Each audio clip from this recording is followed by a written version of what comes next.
He has set me on this path, and it was a path that I didn't want to be on, but like so many other things in our life, we must address those things that we must be put in place where God wants us, not where we want to be, not where we are necessarily comfortable. Now, a lot of you have heard this story before. I'm going to share it very quickly with you, because this was really kind of an epiphany moment for me in my life.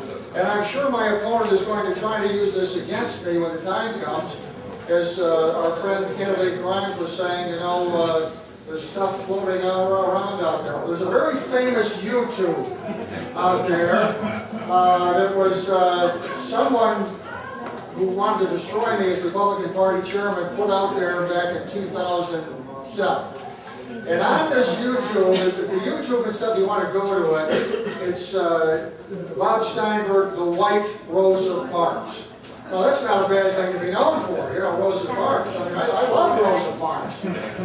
Well, in 2005, I was at a planning commissioners meeting, and that I didn't even want to be at because we were moving to Eatonton within days. But this friend of mine talked me into going and being there to support her and others who were trying to stop houses being built on abandoned coal mines. I think that's a worthy, thing to try to stop.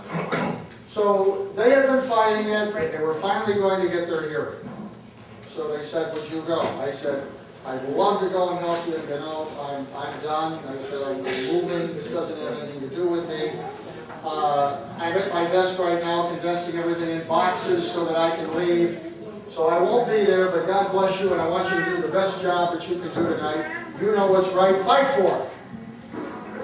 Well, so I went back to my desk, and I'm packing my boxes, and all of a sudden I feel this tap on the shoulder.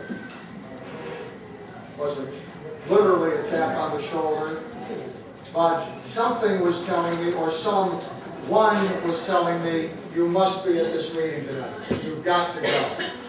So I went upstairs, I told my wife, I said, I'm going to this meeting tonight. She said, we're moving in 3 days. You haven't even got your office packed.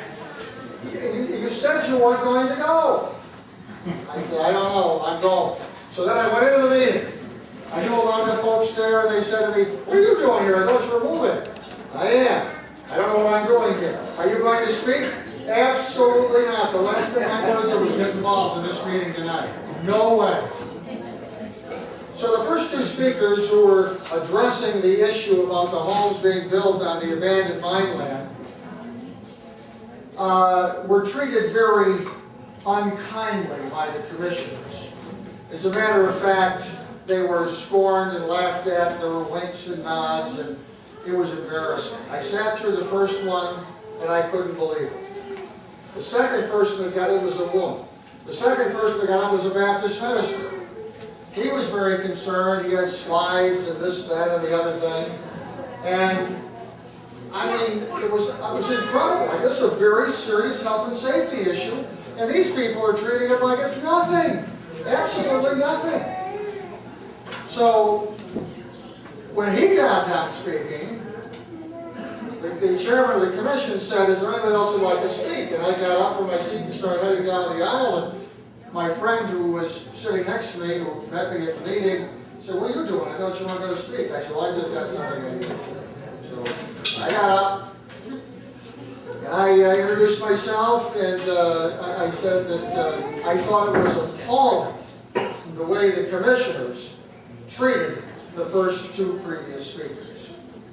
And all of a sudden, this voice, and I said, in particular, you, Mr. Decker, I said, winking at all of the other commissioners and laughing. I said, drum rolling your pencils and all that stuff. That wasn't very flattering. It was downright rude. To which I received a, how dare you speak to me like that? And I thought, how dare I speak to you like what? I said, I'm just observing what I saw. You treated these people very rudely. Well, apparently in Chesterfield County at that point in time, they had Chesterfield County, Virginia, they had a prohibition against anyone making personal attacks against the commissioners. Now, if you wanted to go up and tell them how great they were, you could stay up there for 45 minutes and they'd indulge you and say thank you and smile and nod and all of that. But you were not allowed to give any criticism, and you were only allowed to speak for 3 minutes, which I think is the norm. Well, one thing led to another. I did not swear, cuss, or although I did raise my voice, I assured these folks, as they were trying to cut me off, that I was not going to sit down until I got done speaking. And I sit down. All of a sudden I hear a voice from afar. I see 2 sheriff's deputies. And they said, Mr. Steinburg, you're going to have to sit down now. And I said, you know, I haven't even, I've been using my 3 minutes, 2 minutes of it to defend my right to continue talking. And I said, I'm not sitting down. And they said, well, you know, it's come to this. I said, why have I got to sit down? Disorderly conduct. I said, this is disorderly conduct? You got to be kidding me. So the policeman came, and I wanted to go sit down. I got to test him. You know, I've never been arrested before in my life or anything like that. The 2 policemen came up, forced my hands behind my back, handcuffed me, and dragged me out of the building. Well, that's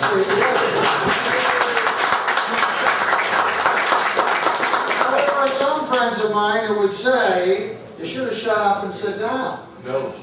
But I didn't feel like that was my place where somebody else wouldn't let me move. I was trying to pick this fucking thing up, and I just couldn't get it out. You know, I had to stay right there. Well, when I got over to the magistrate's office,